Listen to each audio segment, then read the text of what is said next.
Magandang araw po sa inyong lahat. Mayroon na naman po akong ipapaabot sa inyo na ah, aking ibabahagi sa inyo. Ito po ay sira. Gear case. Kung ito ay tawagin, ito ay gear case. Madali lang po ito gawin. Para po ano, kaya ginanito ko nito para maging maiksi ang ating ano ang oras, kasi ayaw ko po na magpapahaba ng oras na magpapahaba, kasi para parehas so masasayang ang ating mga oras kagaya ng panonood ninyo. ah Manonood kayo ng napakahaba na oras. Ito akin ngayong ituturo sa inyo ang kung papaano mapapalitan nyo kaagad ito. Ito po, tatanggalin po natin ito kasi sira nga po. Papalitan natin. Ito kung medyo malakas-lakas na malakas-lakas ang loob ng isang babae, kaya rin po ito makapagpalit ang isang babae. Bubuksan nyo lang po kasi mayroon naman pong mga tornilyuhan ito. Kaya ginanito ko na kaagad to para umiksi ang ating at saka iba-iba naman po ang washing. Ang karamihan 4 lang na tornilyuhan. Ito lang po. Ayan. Kaya madali lang kung medyo malakas-lakas na babae pwedeng makapag-ayos nito. Ito po'y tatanggalin lang po natin. Ayan. Gusto ko nga sanang ipakita sa inyo na bukas na, para hindi tayo konsumo masyado sa oras. Kaya ito'y itinuturo ko sa inyo para kahit kayo ay makakapag repair ng inyong washing, at nang iwas na rin sa sa bayarin. Kung wala man lang kayong ginagawa, edi gawin nyo na lang. Ngayon ang nito, bibili lang din kayo, dadalhin nyo lang itong gear case, dadalhin nyo lang doon sa mga bilihan para makita nila kung ano ang sukat ng pulley at saka kung anong style ng kasi marami po itong ito po. Yan. Ito papalitan lang po natin kasi bagamat bago, parang bago pa ito nasira po.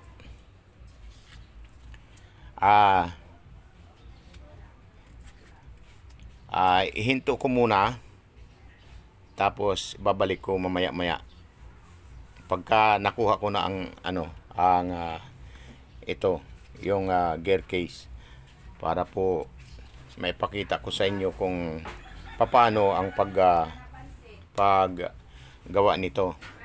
Sige po, mamaya na lang po. Mga kababayan, ito po yung bago. Ayan, kung inyong makikita, parehas talaga tingnan nyo, magkaparehas ang lapad ng pulley, at saka ang butas ang butas ng kuam, ang butas ng iskruhan dito. Ngayon, siya nga pala, hindi ko nasabi kanina na kailangan munang tanggalin ang pulsator doon sa loob. Tatanggalin nyo muna bago nyo matanggal ito. Ngayon, sa pagbabalik po ay kailangan po natin na lagyan ng rugby ito para dumikit dito at walang maging leak. Yan po. Ito'y talagang pinaiiksi ko ang marami sana akong kaso nga lang ayaw ko ng napakatagal at kayo din po ay mahihirapan. Sa halip na may magagawa kayo ay pahabain ko ang video para sa tutorial na ito sa pagtuturo ko sa inyo para makatipid kayo ng ito saglit lang po ito, tingnan mo. Kasi dapat mayroong mga paulit-ulit akong sasabihin kaso nga lang hindi na. Ito po, ganito po, yan, lalagyan nyo ng rugby kasi kaya ko ito tinuturo sa inyo. Hindi ko ito madadala hanggang sa aking kaya ibinabahagi ko itong mga bagay na ito para sa inyo, mga kababayan. Yan. Pagka inyong nalagyan na po, medyo patutuyo-tuyuin nyo lang po ng kaunti para dumikit ng husto doon. Kasi ito, pagkatapos nito, ay wala na. Pagka naikabit ko na ito, wala na. Pero, kailangan medyo patuyo-tuyuin para ang rugby po ay kumapit ng maayos. Pagkatandaan nyo po, ayan parehas ang niyan, gear, o yung yung gear. Parehas ang laki. Mayroon po nitong mas maliit, yung hindi kasi ang pulsator. Mas maliit, maluwag sa pulsator yon. Ito po ang pulsator niya. Yan.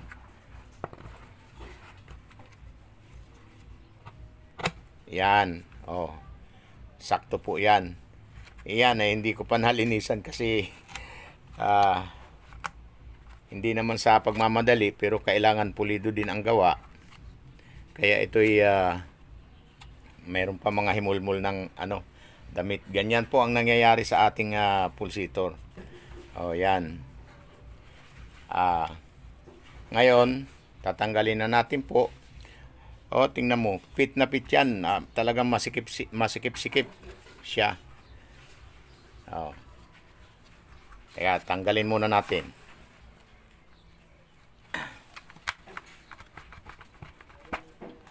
Ayan. Ayan, medyo tuyo-tuyo na siya. Parang medyo matigas-tigas na siya ng kaunti. Kaya pwede na natin ilagay. Pwede na natin lagay agad. Yan.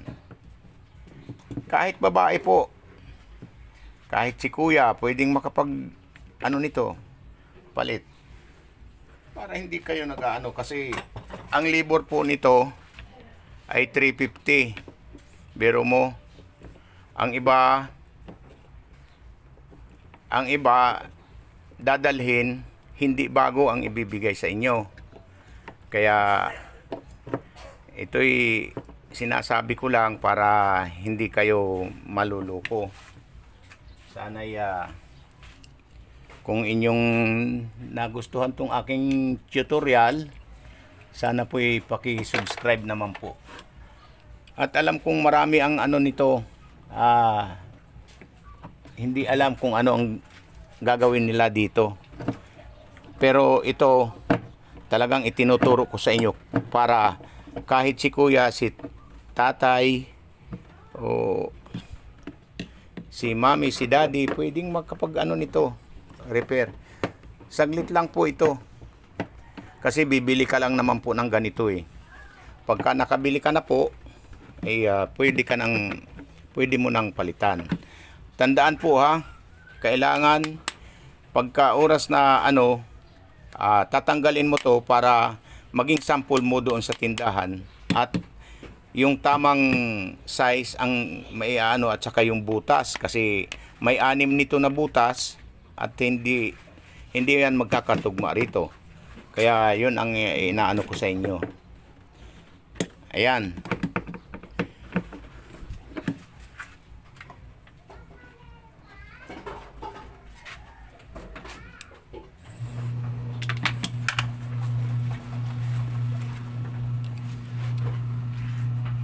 Ngayon, ito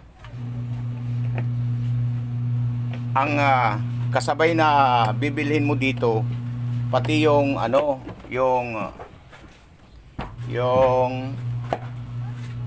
pambelt, kasi para hindi kayo pabalik-balik sa pag-aayos.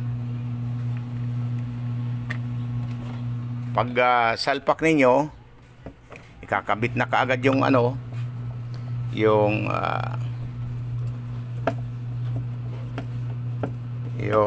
pambelt at tuloy na po kayo. Ayos na kaagad. Ganon din, pagbili nyo ng pambelt, yun ay kung anumang klase na washing ang inyong papalitan, dadalhin nyo rin po ito na pambelt para hindi kayo pabalik-balik. Yun ang tatandaan nyo. Ito po yung pambelt nya luma na masyado, kaya kailangan ng palitan para sabay silang mapapalitan, tatagal ang serbisyo. Pero kung hindi nyo naman ano, kahit mga 5 taon o 6, ito'y tatagal, maliban kung may ibang masira. Pero ito tatagal po ito dahil ito'y bago po at saka bago yung pambelt nyo, at ang madalas lang naman po na pinapalitan po dito ay ang pambelt. Opo. Kung hindi nyo kakargahan ng maigi, hindi mahihirapan ang makina, hindi rin mahihirapan ang pulsator, kasi maaaring ma-lustred po ito. Maaaring ma-lustred dahil sa kabigatan ng inyong ikinakarga.